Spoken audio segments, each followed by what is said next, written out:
Welcome back to the show. I always love having you on. Thanks for doing our show and coming back, especially busy. Cabaret. It's fun, Jimmy. I've got clammy hands. That was quite so traumatic, that game show. It's taken me back to. I'm like the middle of three of sort of very competitive. Yes, me too. Brothers, and I was always useless at family games, and that was a sort of form of toxic public humiliation. But we're here now. Yeah, a little therapy. Yeah, there we go. You need that. You need a little thing. Yeah. Down here. Yeah, we want to keep you humble, by the way. Come on, Mr. Big Shot. You're out there winning Tonys and everything. Come on, winning Oscars. Here, by the way, here's you winning your first Tony here in 2010. This is for real. And now here you are, nominated. 9 nominations total. Best musical revival. You got a nomination personally. Look at this right here. Congratulations. I like this. At the Kit Kat Club. Congratulations. Thank you, mate. What do you think when you go back, when you see this photo of you at the Tonys? Do you remember going back? And it's your first nomination? The amazing thing about the Tonys is, I mean, Broadway do award shows better than anyone in the world. And so it's like, even getting to go to the Tonys is pretty extraordinary. But I do love the Tonys because they're like, you're nominated for this performance, do it. You're like, what? What? No one else has to do that. Like, straight after having done a matinee. Yeah, exactly, yeah. It's amazing. But it was one of the first award shows I'd ever been to, and my mum was my date. And as I said before, my family are like very competitive, and that sort of, I would say that gene comes from my mother. And so I sort of had to give her warning. I was like, Mum, you know, at these award shows, cameras come up when you're nominated, and there's a camera on you, and when you, so basically when I don't win, you can't turn around and go, you should have had it, I should have yeah, Mom, be cool because... Exactly, so I was like, Mum, you got to... And she was like, got it, Eddie, got it. And so the moment happened, and the scale of it compared to London is massive, and the show is extraordinary or something. And the moment for the award that I was nominated for came up, and I was lucky enough to win. Yeah. And I couldn't take it in. I was completely elated. I turned to give my mum a hug, and she was sitting like this.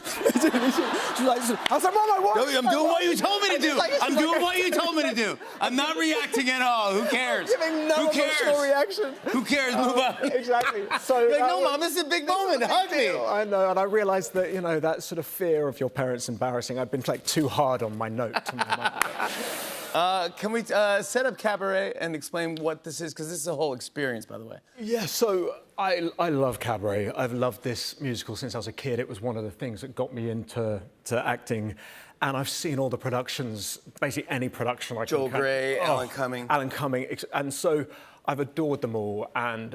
But this has always been a dream. And I thought, if we're going to do it again, it's got to be for now, and there's got to be something new to it. And what we've tried to do here in New York is create an entire sort of experience of an evening. So when you walk off 52nd Street into the theatre, you go down this alleyway, kind of into these subterranean bars, past dancers and musicians. Yeah, you don't even go through the front of the theatre. You go into a side alley. With the idea being that you kind of leave all your troubles outside, and by the time you arrive in the theatre proper, you have left your day and the buzz of New York, and you're kind of transported to Weimar, Germany. So hopefully people leave the Kit Kat Club feeling like they've had a whole kind of evening. This is a picture of the theater, just so everyone can get an idea. So if you sit really close, these are cocktail tables in the theater. Yeah.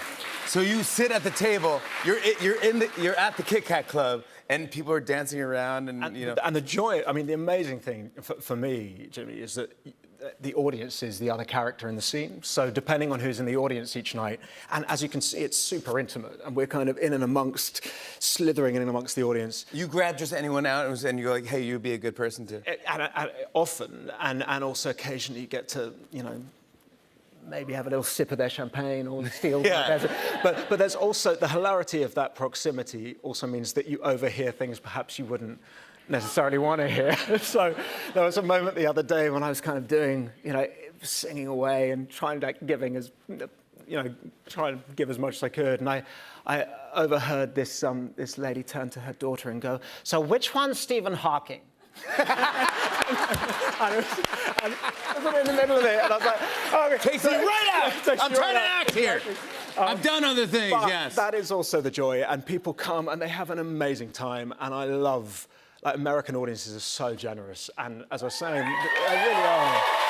But you always, I mean, you throw yourself into a role, and you got rave reviews, and congratulations on that. Obviously, Tony nominations, but in the West End, you did this, and you got rave reviews. But you also went to, like, a professional clown school. Yeah, I did. Yeah.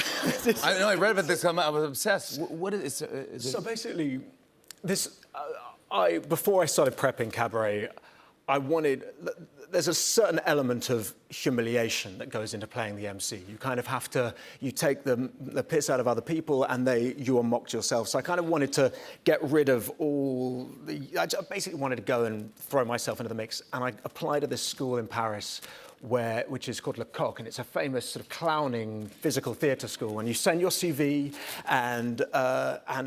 but it was a course for people who were professional actors. And I arrived, and the teachers were French, and these two extraordinary doyen French teachers, and all of these actors. And the first thing we had to do was stand up, put on masks, and do an improvisation. And I stood up, and I think I had sort of just started. I'd inched into doing an improvisation. And before I'd said about 3 words, they were like, "Non, non, non, non, ça marche pas!" And they sort of sat me down, and they told me how horrendous it was. And it was ritual humiliation, but it was secretly kind of rewarding. It was kind of like a sort of masochistic kind of training. Well, it definitely worked. I mean, you're crushing it right now. But you always bring a little something to teach me, and tonight you brought these little hats. I did. Well, I feel like, I don't know whether it's emotional for you, Jimmy, but for me it is, that like, I get to, over the past few times, I've taught you some dances. Yes, you've taught me, there was like a mating... A mating dance from Fantastic Beasts. That's correct, yeah, I did a mating dance, yeah. So I thought, given also that you're a great, you're a singer and a performer, and you would be a phenomenal MC, so I thought I might teach you the beginning of Willkommen, if you're up for it. Oh my gosh. So, put on your hat. I could never do what you do. So you start by putting the hat on, slightly askew. Yep. Okay. Does it fit my giant head? Yes. Then you adopt like a German accent, but it really can be sort of anywhere in Europe, because the MC is kind of, no one really knows who he's from. He's probably an abstraction. So just talk a bit like this. Yeah, this is good. This is good. This is excellent. Do that. Okay. So we start like this. That's the starting. This is perfect. And we start with your hat off like this, and your hand like this. Just like this. Like perfect. This like this. Yes. And then you slowly let this hat go down, and you go, Willkommen, bienvenue, welcome. Go on. Willkommen. No. Willkommen, bienvenue, welcome. And then you look at your audience, and you go, Fremde, étranger, stranger. Come on. No, come on, keep on. Fremde, étranger, stranger. Now this bit, you go, glücklich zu sehen, and then you sort of, you tickle the balls. Tickle the balls. Tickle the balls, Fallon, tickle the balls. You're some enticing people. Glücklich zu sehen. Eddie Redmayne, Cabaret is now playing on